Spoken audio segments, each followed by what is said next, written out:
El otro día estaba escribiendo sobre lo que es crear y sobre lo que crear significa para mí, sobre cómo veo yo el acto de crear y cómo lo canalizo a la hora de hacer lo que hago.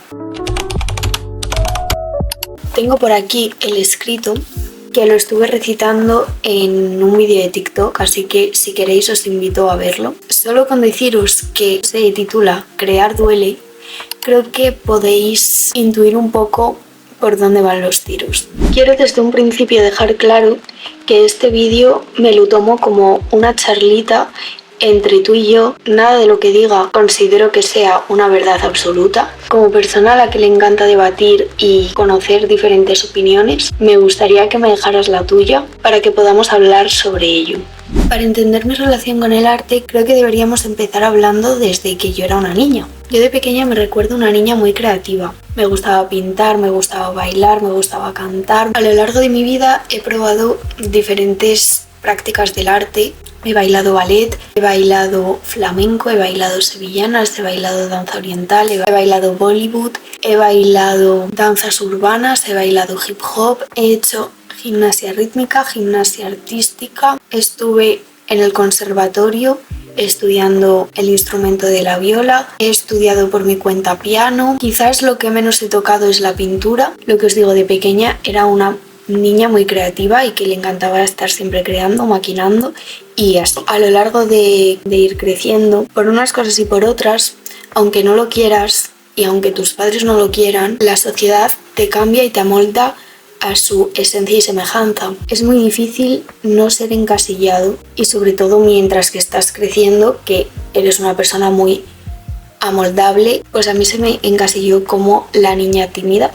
Y desde entonces yo soy la niña tímida en todos los grupos, en todas mis interacciones, siempre soy la tímida. ¿Y yo qué hice? Supongo que como método de formar una barrera, pues efectivamente volverme cada vez más tímida, cada vez tener más miedo de expresar quién soy, de expresar mis opiniones. Y uno de mis más fuertes refugios fue la lectura, ya que en interacciones sociales no era capaz de expresar mis emociones. La lectura me salvó de eso y abrazó cada una de ellas. Empecé a leer libros de aventuras, de fantasía, hasta que encontré los libros de romance, que se volvió mi género favorito porque es con el género con el que más puedes canalizar tus emociones, con el que más te permites llorar, con el que más conectas con los personajes. Llevo leyendo romance desde los 13 años. Mi primera lectura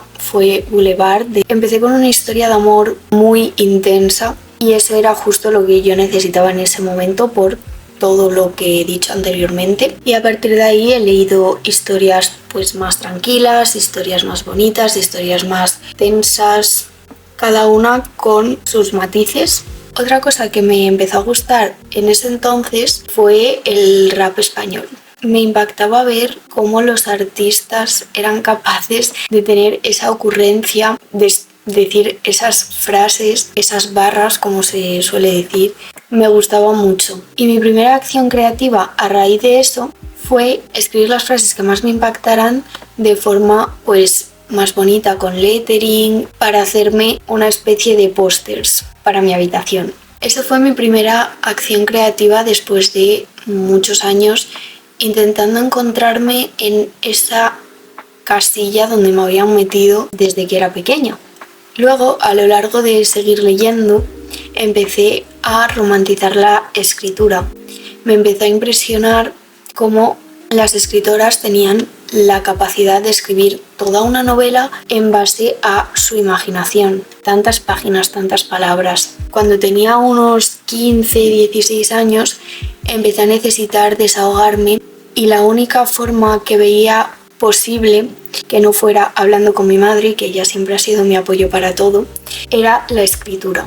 Y pues empecé a escribir ciertos escritos, aunque suene muy redundante, yo los llamo así porque no pienso que sea un poema como tal, porque no tiene ningún tipo de estructura ni rima, pero son como escritos pequeños de menos de una página que me ayudan a desahogarme y a canalizar los sentimientos de forma creativa y como que quede de forma bonita.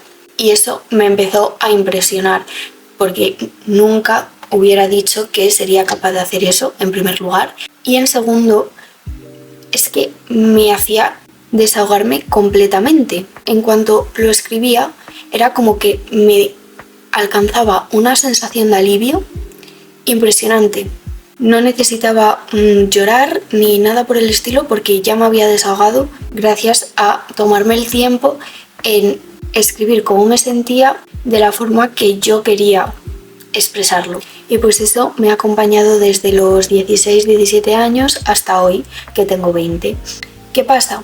Que cuando tú empiezas a hacer algo por una necesidad desesperada, que si no lo haces revientas, y lo haces no desde el amor, sino desde la rabia y la impotencia de no poder desahogarte de otra forma, lo que genera es que si no tienes esa rabia ni esa impotencia, no sepas hacerlo.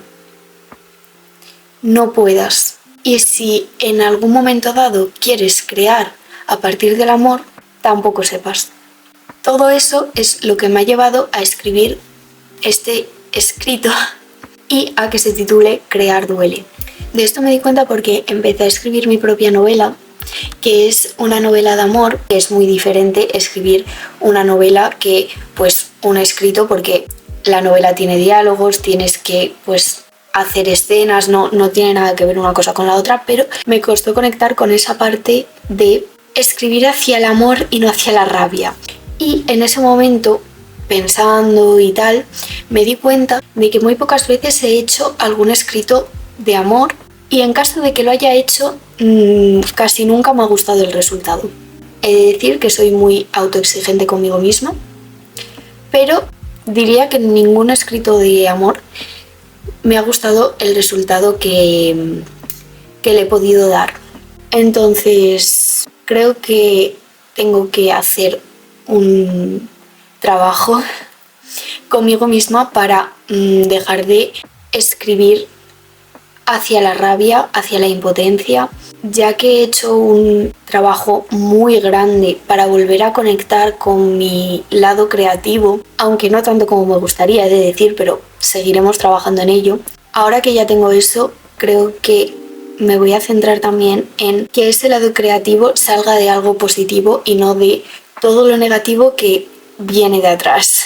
Creo que es importante, porque cuando algo sale desde la rabia, por muy bonito que quede, para la persona que lo hace no es nada sano, y en caso de querer dedicarme a ello o como querer crear más de lo que mi rabia permite, pues sería realmente un problema. Yo sé que esto le pasa a muchos artistas, seguramente tú que me estés viendo te pasa o te ha pasado alguna vez, y me encantaría que me dijeras si has conseguido dejar la impotencia atrás a la hora de crear, pues cómo lo has hecho, o si te ha costado mucho, o cómo ha sido tu proceso, y si todavía está esa rabia e impotencia contigo, que sepas que no eres el único o la única, no estás solo, sola.